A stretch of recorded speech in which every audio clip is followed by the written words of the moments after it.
Aloha from the tropical paradise of RCBC Plaza here in Makati. Magandang gabi sa iyo, Miss Julian Santos. Magandang gabi din sa iyo, Mr. Ryan.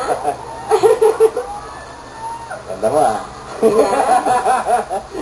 Iba-iba tayo ngayong gabi, no? Sobrang ibang-iba talaga dahil for the first time po, mas relax, mas masaya ang kauna-unahang Televised Awards Night for this year. Luwaw tayo, siguro naman kita sa mga outfit natin. Of course, by Paul Cabral, hair by Juan Sarte. Sasamutuloy ko na, and jewelry by Halatan. And of course, yung ating set ay gawa ni Rico Ancheta. At ako naman ang aking outfit. Thank you very much, JC Buendia. Magsasamantala na tayo. Pero, Okay. Miss, ganda mo dyan ha. Pag nakikita kitang ganyan I feel like the luckiest man alive. Wow, why not? Paano naman ako? Siyempre, of course, ako din. Kung lucky ka, lucky ako. Yeah, tuloy natin. Ari ka na, alin? Yung, ha? Ha? Tuloy ulit? Ha? Hindi.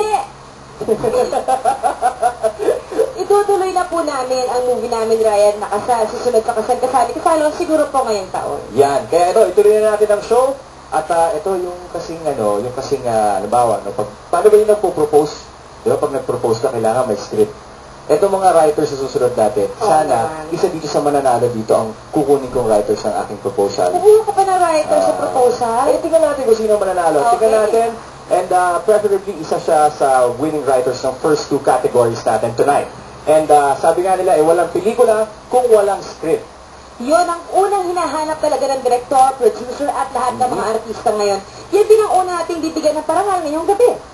And to present the screenplay categories, here are B-Boy Ramirez and Sheena Halili.